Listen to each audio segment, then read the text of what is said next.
환율이 오르면 여러분 월급에서 2번 빠져나갑니다. 한 번은 눈에 보이게 기름값, 식자재값, 전자제품값, 여행비가 올라가면서 빠져나가고요.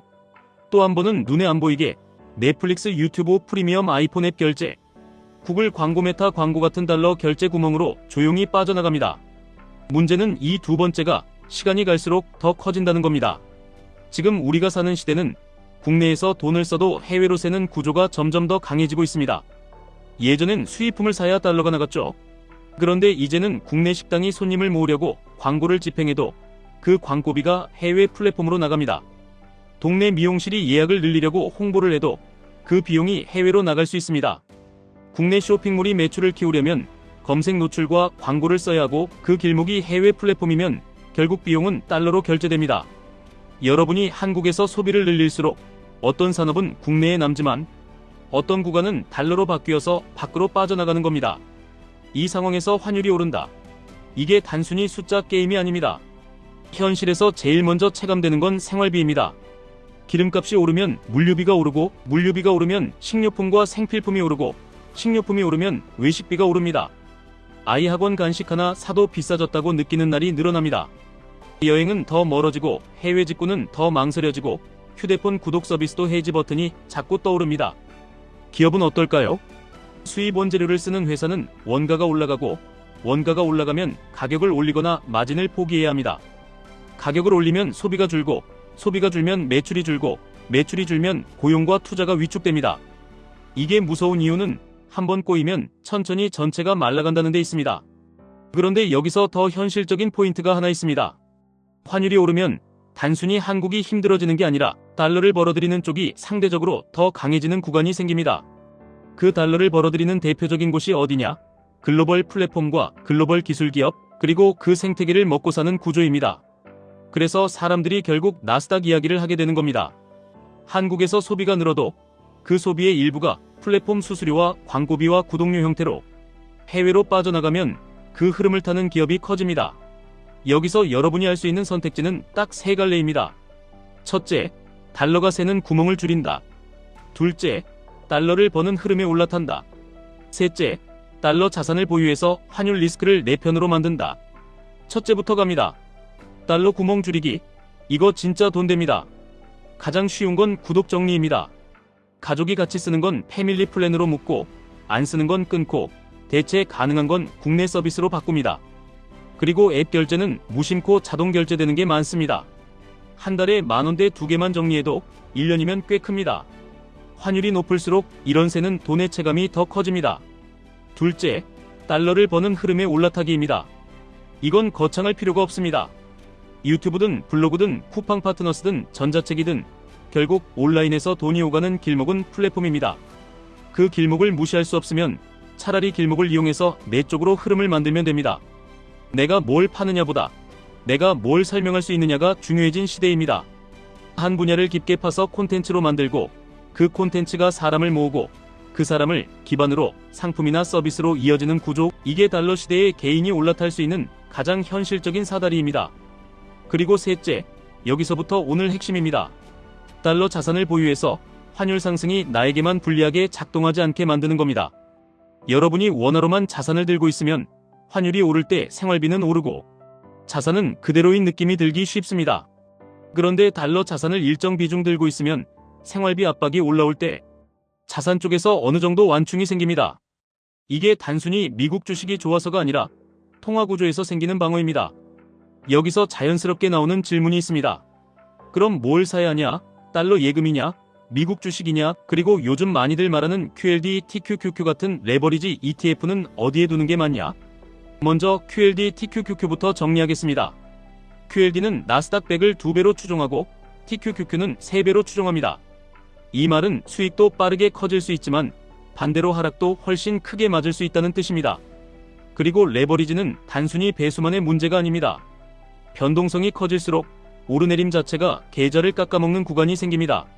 같은 자리로 돌아와도 내 돈은 줄어드는 느낌, 이게 레버리지의 현실입니다. 그래서 QLD, TQQQ는 아무렇게나 들고 있으면 무서운 도구인데 규칙을 갖고 쓰면 굉장히 강력한 도구가 됩니다. 자, 그럼 환율이 올라가는 시대에 QLD, TQQQ를 어떻게 연결하느냐? 핵심은 이겁니다. 환율 상승이 길어질수록 달러 기반 자산의 중요도가 커지고 그 중에서도 글로벌 플랫폼과 기술 기업의 영향력이 커질 가능성이 높아집니다. 그 흐름을 가장 진하게 담아내는 바구니가 나스닥 100이고 그 나스닥 100을 공격적으로 증폭시키는 도구가 QLD TQQQ입니다. 그러니까 환율 이야기로 시작했는데 결론이 QLD TQQQ로 이어지는 게 억지 연결이 아니라 구조 연결입니다. 다만 조건이 있습니다. 레버리지는 여러분의 인생 전체 자산을 맡길 주인공이 아니라 전략의 무기 중 하나여야 합니다. 여러분이 해야 할 건 무기를 고르는 게 아니라 무기를 쓸 규칙을 먼저 정하는 겁니다. 제가 현실적으로 많이 쓰는 방식은 이런 흐름입니다. 먼저 달러 자산의 코어를 둡니다. 코어는 레버리지 말고 변동성이 상대적으로 덜한 쪽으로 둡니다. 그 위에 위성처럼 QLD나 TQQQ를 얹습니다. 코어가 버텨주면 위성이 흔들려도 멘탈이 덜 무너집니다. 멘탈이 덜 무너지면 레버리지의 가장 큰 적인 충동 매매를 피할 확률이 확 올라갑니다. 그리고 매수는 한 방이 아니라 분할로 갑니다. 여기서 많은 분들이 실수합니다. 환율이 올라서 불안하니까 지금 당장 달러 자산을 확 사야겠다고 달려들죠. 그런데 시장은 늘 타이밍 싸움이 아니라 지속 싸움입니다. 특히 QLD TQQQ는 더더욱 지속 싸움입니다. 한 번에 크게 들어가면 한 번에 크게 흔들립니다. 흔들리면 사람은 규칙을 버리고 감정으로 갑니다. 그래서 기준선을 하나 두는 게 좋습니다. 예를 들어 나스닥 100을 대표하는 지수나 QQQ의 흐름을 기준으로 단기 추세가 살아있을 때는 기본 분할 매수, 단기 추세가 꺾이면 더 천천히, 더 길게 분할 매수하는 시기입니다. 기준선은 각자 편한 걸 쓰면 됩니다. 중요한 건 내 감정이 아니라 차트의 기준선으로 속도를 조절한다는 겁니다. 그리고 익절 규칙도 있어야 합니다. 레버리지에서 제일 흔한 비극은 엄청 올랐는데 한 번에 다 내려오는 겁니다. 그러면 이렇게 됩니다. 처음엔 신나서 더 사고 떨어지면 원래 자리로 돌아온다고 믿고 버티고 다시 올라오면 본전이니까 못 팔고 또 떨어지면 미쳐버립니다. 이걸 끊어내려면 올라왔을 때 일부를 정리해서 현금이나 안정적인 자산으로 옮기는 루틴이 필요합니다. 이 루틴 하나만 있어도 레버리지가 도박이 아니라 전략이 됩니다. 여기까지 들으면 이런 반박이 나옵니다. 그럼 그냥 미국 주식 아무거나 사면 되지 왜 굳이 QLD TQQQ냐? 맞습니다. 그냥 사도 됩니다. 하지만 많은 분들이 원하는 건 느린 안정이 아니라 빠른 성장입니다. 특히 월급이 원화로 들어오고 생활비는 환율로 압박받고 자산은 빨리 커져야 한다고 느끼는 시기엔 더 강한 수익률을 꿈꾸게 됩니다. QLD TQQQ는 그 욕망이 가장 쉽게 붙는 상품입니다. 그래서 더 위험합니다. 그래서 더 규칙이 필요합니다. 이제 자주 나오는 질문을 정리해 보겠습니다. 환율이 오르면 미국 주식은 무조건 이득인가요? 무조건은 없습니다. 환율이 올라서 달러 자산의 원화 환산 가치가 올라갈 수는 있지만 미국 주식 자체가 하락하면 그 이점이 상쇄될 수 있습니다. 다만 중요한 건 방향이 아니라 구조입니다. 원화만 들고 있을 때 발생하는 위험을 달러 자산을 섞어서 분산하는 게 핵심입니다. 지금 QLD TQQQ 들어가도 되나요? 이 질문의 진짜 의미는 지금 들어가면 바로 오르나요입니다. 그건 아무도 모릅니다. 대신 할 수 있는 건 지금 들어가도 흔들리면 버틸 수 있는 비중인가, 흔들리면 추가 매수할 현금이 남아있나, 기준선이 정해져 있나, 이 세 가지를 체크하는 겁니다. 이 세 가지가 없으면 타이밍을 맞추려는 시도 자체가 계좌를 무너뜨릴 가능성이 큽니다. 레버리지는 오래 들고 있으면 망한다던데요. 망한다는 말은 과장이고 아무 규칙 없이 들고 있으면 망할 확률이 높다는 말이 정확합니다. 레버리지는 상승장에서 강하고 하락장에서 약합니다. 그러면 답은 단순합니다. 상승장에선 자동으로 비중이 커지기 쉬우니 일부 이익 실현을 해주고 하락장에선 분할 매수 속도를 조절하고 내 자산의 코어를 지켜서 버틸 체력을 유지하면 됩니다. 환율이 다시 내려가면 달러 자산은 손해 아닌가요?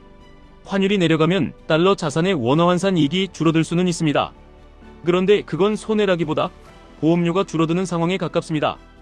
환율이 오를 때만 대비하면 늦습니다. 환율이 내려갈 때도 달러 자산은 해외 기업의 성장과 실적이라는 다른 수익 요인이 남아 있습니다. 그래서 통화 분산은 방향 베팅이 아니라 구조 방어입니다. 달러 예금이랑 미국 주식 중 뭐가 더 좋아요? 달러 예금은 변동성이 낮고 미국 주식은 성장성이 있습니다. 환율 리스크만 보자면 둘 다 도움은 되지만 자산을 키우는 목표까지 포함하면 결국 일정 비중의 주식이 필요해지는 경우가 많습니다.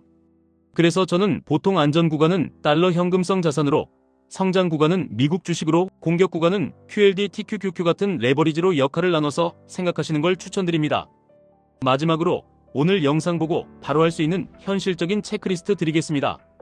첫째, 달러 결제되는 구독 서비스부터 정리합니다.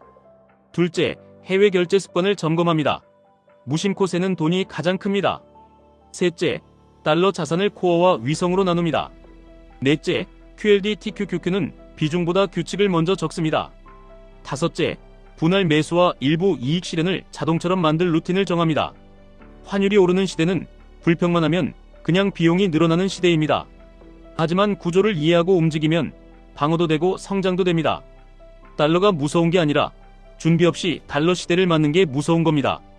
여러분은 오늘부터 달러가 오를 때마다 불안해하는 사람이 아니라 달러가 움직일 때 내 자산이 어떻게 반응하는지 계산하는 사람이 되시면 됩니다.